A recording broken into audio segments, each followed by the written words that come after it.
जय गुरुदेव।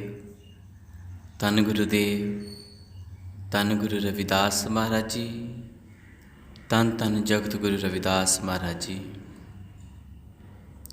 गुरु रविदास ਅੰਮ੍ਰਿਤ ਬਾਣੀ ਦੇ ਨਾਲ ਜੁੜੇ ਹੋਏ ਗੁਰੂ ਘਰਾਂ ਦੇ ਸੰਤਾਂ ਮਹਾਂਪੁਰਖਾਂ ਦੇ ਚਰਨਾਂ 'ਚ ਪ੍ਰਣਾਮ ਕਰਦੇ ਹਾਂ।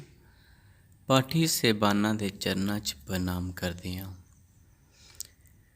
ਸਾਰੇ ਹੀ ਗੁਰਮੁਖ ਗੁਰੂ ਰੂਹਾਂ, ਸਾਰੀਆਂ ਹੀ ਗੁਰੂ ਰੂਹਾਂ ਦੇ ਚਰਨਾਂ 'ਚ ਪ੍ਰਣਾਮ ਕਰਦੀਆਂ ਜੀ। ਅੰਮ੍ਰਿਤ ਬਾਣੀ सतगुरु रविदास महाराज जी की पदे नंबर 2।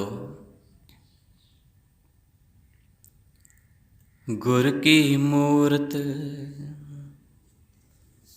मन विखे, दरो सुहरदम ध्यान,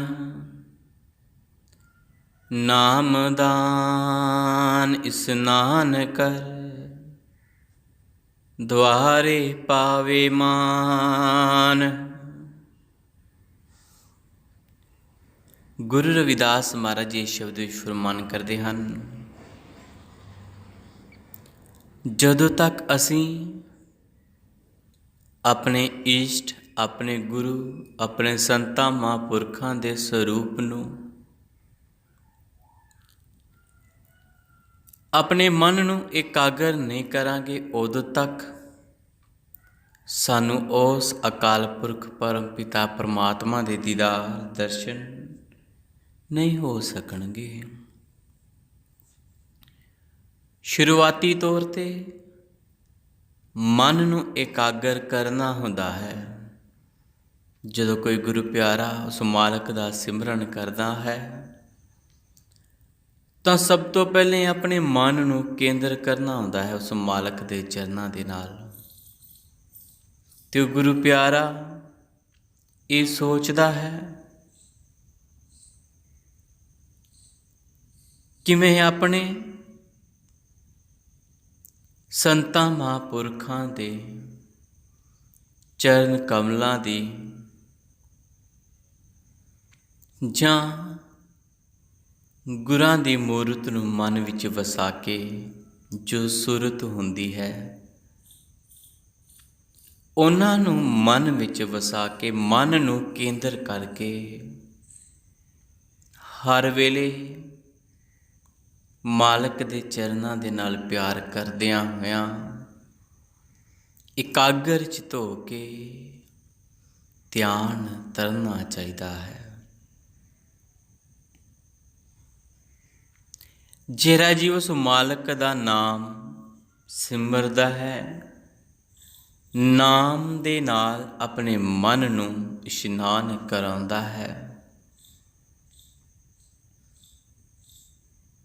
ਜਿਹੜਾ ਜੀਵ ਉਸ ਮਾਲਕ ਦੇ ਨਾਮ 'ਤੇ ਆਪਣੇ ਹਿਰਦੇ ਵਿੱਚ ਦਇਆ ਭਾਵ ਰੱਖਦਾ ਹੈ,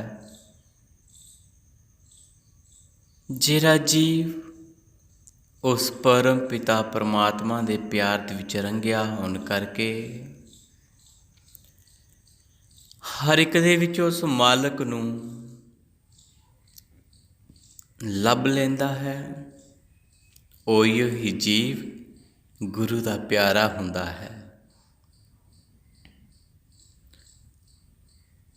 ਉਹ ਹਰ ਥਾਂ 'ਤੇ ਮਾਲਕ ਦੇ ਦਰਬਾਰ ਦੇ ਵਿੱਚ ਸਨਮਾਨ ਪ੍ਰਾਪਤ ਕਰਦਾ ਹੈ। ਮੰਤਰ ਜਪ ਗੁਰੂ ਹਿਰਦੇ ਮੇਂ, मिले चो निश्चन ज्ञान,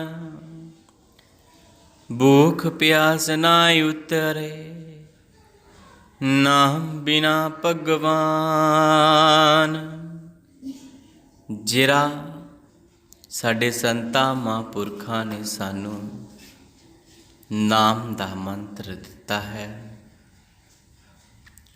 ਉਸ ਮੰਤਰ ਨੂੰ ਆਪਣੇ ਹਿਰਦੇ ਵਿੱਚ ਸਿਮਰਨਾ ਚਾਹੀਦਾ ਹੈ ਇਕਾਗਰ ਚਿੱਤ ਹੋ ਕੇ।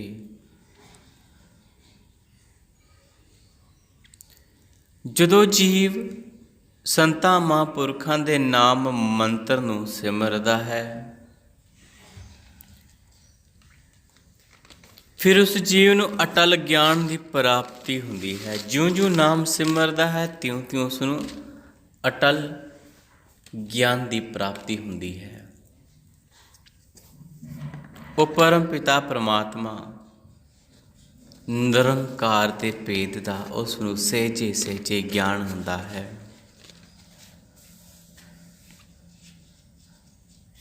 ਤੇ ਨਾਮ ਤੋਂ ਬਿਨਾਂ ਜੀਵ ਦੀ ਭੁੱਖ ਅਤੇ ਪਿਆਸ ਨਹੀਂ ਉਤਰਦੀ। ਉਸ ਦੇ ਹਿਰਦੇ ਵਿੱਚ ਹਰ ਵੇਲੇ ਉਹ ਮਾਲਕ ਪਰਮੇਸ਼ਵਰ ਆਪ ਵਸਦਾ ਹੈ। ਗੁਰੂ ਮਹਾਰਾਜ ਜੀ ਫਰਮਾਨ ਕਰਦੇ ਹਨ,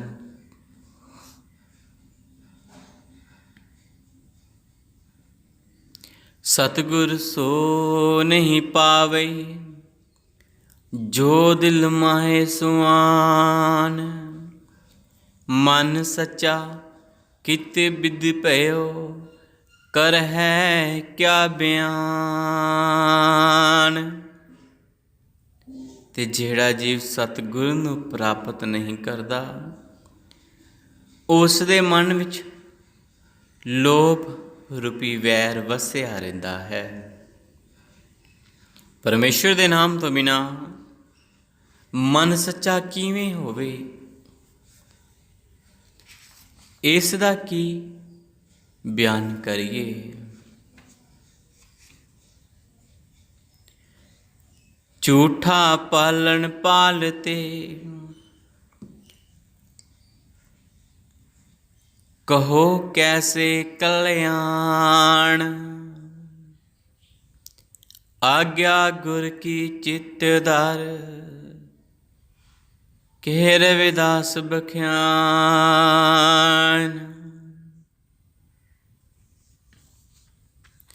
ਜ਼ਿੰਦਗੀ ਦੇ ਵਿੱਚ ਜੀਵ ਮਨ ਵਿੱਚ ਝੂਠ ਨੂੰ ਵਸਾਉਣ ਨਾਲ ਫਿਰ ਸੋਚਦਾ ਹੈ ਮੇਰਾ ਕਲਿਆਣ ਹੋ ਜਾਵੇ। ਕਲਿਆਣ ਕਿਵੇਂ ਹੋ ਸਕਦਾ ਹੈ? ਭਾਵ ਨਹੀਂ। ਸਤਿਗੁਰੂ ਰਵਿਦਾਸ ਮਹਾਰਾਜ ਜੀ ਉਚਾਰਨ ਕਰਦੇ ਹਨ, ਜਿਹੜਾ ਜੀਵ ਗੁਰੂ ਦੀ ਆਗਿਆ ਚਿੱਤ ਵਿੱਚ ਧਾਰਨ ਕਰਕੇ ਨਾਮ ਜਪਦਾ ਹੈ, ਉਸ ਦਾ ਪਾਰ ਉਤਾਰਾ ਹੋ ਜਾਂਦਾ ਹੈ। ਜਿਹੜਾ ਜੀਵ ਸੰਤਾਂ ਮਹਾਂਪੁਰਖਾਂ ਦੇ ਬਚਨਾਂ ਨੂੰ ਆਪਣੇ ਹਿਰਦੇ ਵਿੱਚ ਵਸਾ ਲੈਂਦਾ ਹੈ, ਉਹ ਜੀਵ ਇਸ ਸੰਸਾਰ ਤੋਂ ਉਪਰਾਮ ਹੋ ਜਾਂਦਾ ਹੈ।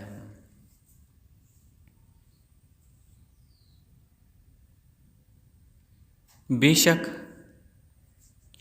ਅਸੀਂ ਸਾਰੇ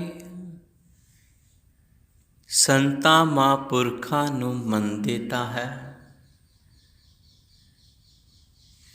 ਪਰ ਜੋ ਸਾਡੇ ਸੰਤਾਂ ਮਹਾਂਪੁਰਖਾਂ ਨੇ, ਗੁਰੂਆਂ ਨੇ ਸਾਨੂੰ ਜੋ ਹੁਕਮ ਦਿੱਤਾ, ਗੁਰਬਾਣੀ ਨੇ ਜੋ ਸਾਨੂੰ ਹੁਕਮ ਦਿੱਤਾ, ਕਦੀ ਮੰਨਿਆ ਨਹੀਂ।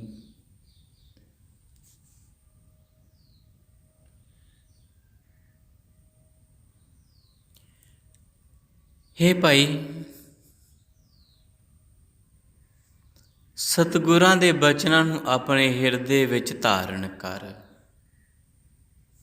ਮਾਲਕ ਪਰਮੇਸ਼ਵਰ ਦੇ ਸ਼ਬਦਾਂ ਨੂੰ ਆਪਣੇ ਹਿਰਦੇ ਵਿੱਚ ਵਸਾ। ਸਤਿਗੁਰਾਂ ਦੀ ਗੁਰਬਾਣੀ ਨੂੰ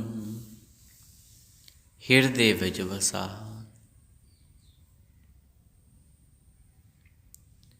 ਥਾਂ ਥਾਂ 'ਤੇ ਨੱਕ ਰਗੜਨ ਦੇ ਨਾਲ ਕੁਝ ਨਹੀਂ ਮਿਲਣਾ।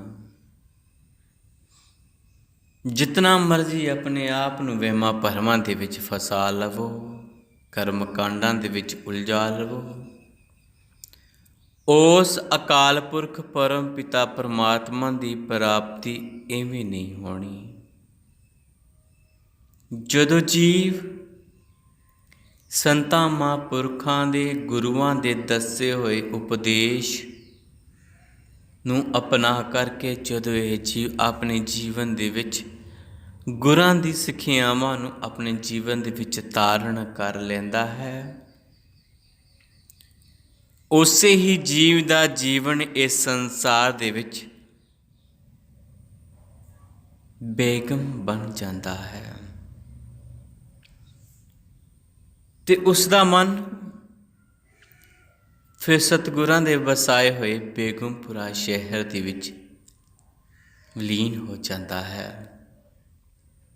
ਕਿਉਂਕਿ ਉਸ ਜੀਵ ਨੂੰ ਹਰ ਪਾਸੇ ਉਹ ਪਰਮਾਤਮਾ, ਪਰਮ ਪੁਰਖ, ਪਰਮ ਪਿਤਾ ਪਰਮੇਸ਼ਵਰ ਹਰ ਥਾਂ 'ਤੇ ਸਭਨਾਂ ਦੇ ਵਿੱਚ ਆਪ ਦਿਖਾਈ ਦਿੰਦਾ ਹੈ, ਕਿਉਂਕਿ ਇਸ ਜੀਵ ਦੇ ਵਿੱਚ ਅਤੇ ਪਰਮਾਤਮਾ ਦੇ ਵਿੱਚ ਕੋਈ ਫਰਕ ਨਹੀਂ।